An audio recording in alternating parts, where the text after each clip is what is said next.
My friends, the greatest prison a person can live in is not made of walls or iron bars, it is made of their own thoughts. A restless mind can poison even the calmest heart. But remember this, no thought can control you unless you feed it with attention. The first step to freedom is awareness. Ask yourself, is this thought within my control? If the answer is no, release it. Do not argue with it. Do not chase it. Let it pass as clouds drift through the sky. The storm always clears when you stop holding on to the thunder. Control what you can, release what you can't. This simple truth carries the weight of inner peace that many spend a lifetime searching for. Much of our suffering is not born from what happens to us, but from how fiercely we resist what we cannot change.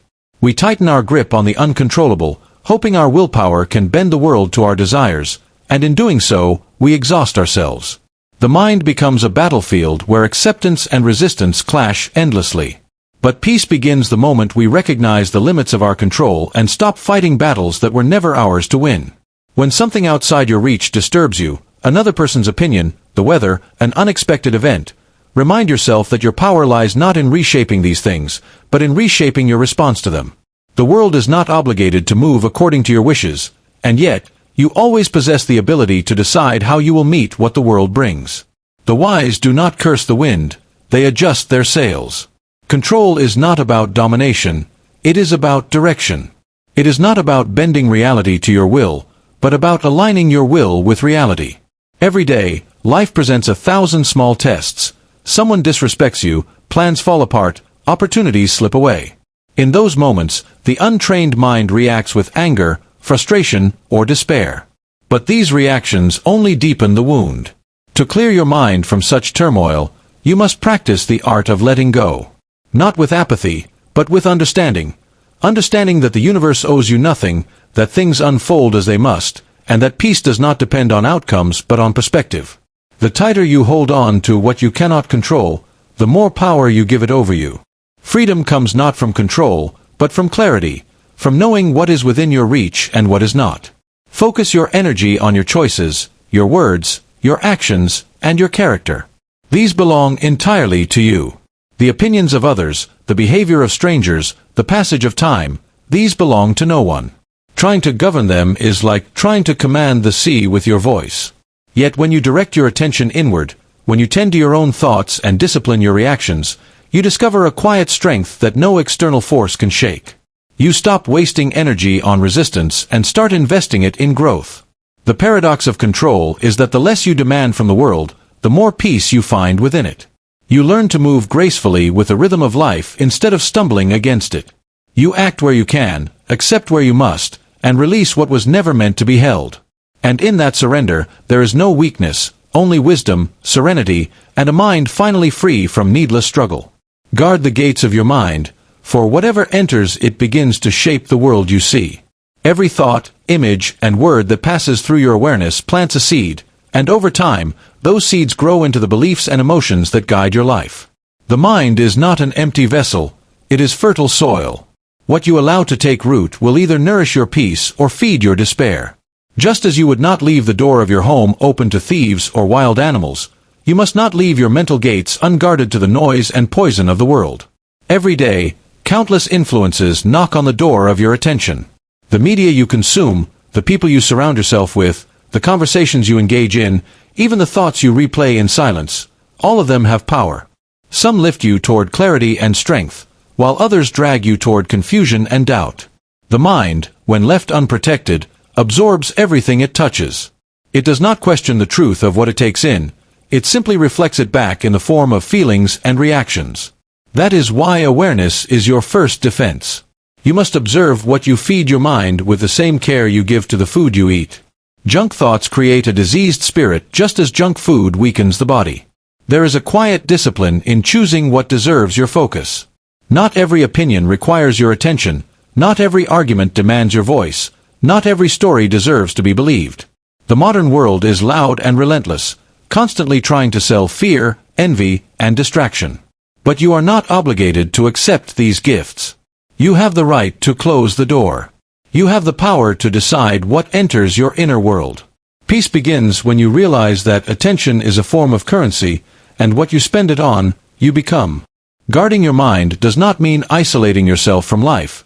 It means being selective.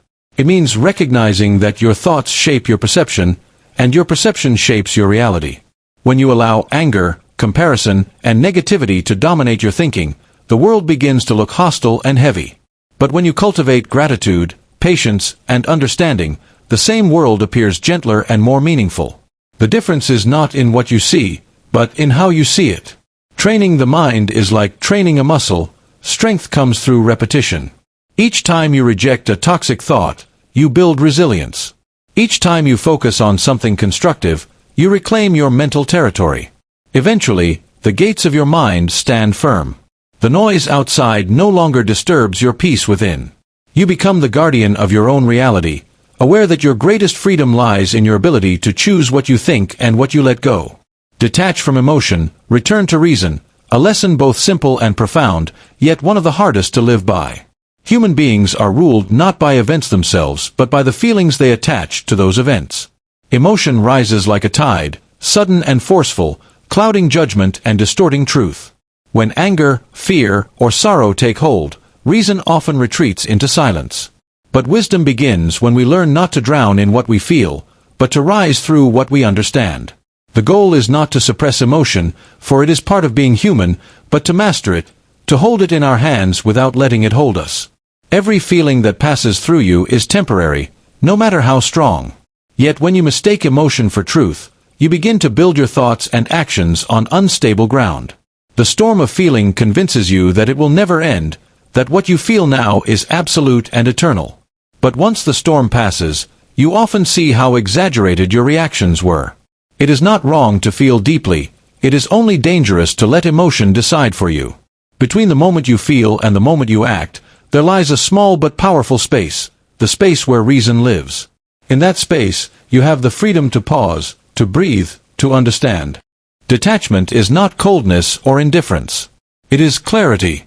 It is the ability to observe your emotions as they arise without becoming their prisoner. When you are angry, recognize the anger but do not speak from it. When you are afraid, acknowledge the fear but do not obey it. When you are sad, allow yourself to feel it but do not build your identity around it. Each emotion carries a message, but you must be the interpreter, not the servant. By returning to reason, you rise above the wave instead of being crushed beneath it. You see that emotion is a visitor, not a master, and you learn to listen without surrendering. The mind ruled by emotion is like a ship in a storm, tossed without direction. The mind guided by reason is like a captain who steadies the wheel despite the waves. The winds may roar, but he does not abandon his course. Likewise, when reason leads, emotion follows in harmony instead of chaos. Reason does not deny what you feel, it gives it shape and purpose. It turns pain into understanding, anger into action, and fear into awareness. It reminds you that peace is not the absence of emotion, but the presence of control. To detach from emotion is to reclaim your power. To return to reason is to return to yourself. Feelings come and go like weather across the sky, but beneath them is a steady ground, your capacity to think clearly, to act wisely, and to stay unmoved by the noise of the world. Focus on the present moment, for the past is unchangeable and the future uncertain. Your strength, your peace, and your clarity exist only in the now. Yet, how often do we allow our minds to wander endlessly between what has already happened and what might never come to be? We replay memories, wishing we could alter them, or we project ourselves into the future, worrying about outcomes we cannot predict. In doing so, we abandon the only place where life truly unfolds, the present moment. The past is a memory, the future an idea, but the present is reality itself. To live fully is to return to it, again and again, until the noise of time fades into stillness. The mind is restless by nature. It craves control over what it cannot touch. It seeks certainty in what is unknowable. The more we cling to what was or obsess over what will be, the further we drift from the simple truth that all we ever have is this moment, this breath, this heartbeat, this single point in time where we can act, think, and choose. The present is not a prison, it is freedom. It is the place where regrets lose their grip and anxiety loses its voice. When you anchor yourself in now, you step out of illusion and into reality. The past is a teacher, not a dwelling place. Its lessons are valuable, but its pain must not be carried like a chain. To constantly look backward is to walk through life facing the wrong direction. Likewise, the future deserves preparation, but not obsession. Worry does not shape destiny, action does. The mind that fixates on what may happen often suffers more from imagination than from truth. When you live in the present, you face challenges as they come, not as you fear they will. You stop trying to live two lives at once, one in memory and one in anticipation, and you begin to live the only one that exists. To focus on the present is to sharpen your awareness. You begin to notice the details that once passed unnoticed, the warmth of the sun, the rhythm of your breath, the sound of silence between words. These are not small things, they are the essence of life. Distraction is the thief of peace, but attention is its guardian. When you give yourself fully to what you are doing, no matter how simple, your mind becomes still, and stillness gives birth to strength. From that strength comes clarity, and from clarity comes purpose. There is no peace in running from moment to moment, seeking fulfillment somewhere else. What you are searching for is already here, within the moment you are living now. The present is not something to reach, it is something to return to. And each time you return, you reclaim a piece of yourself that was lost in time.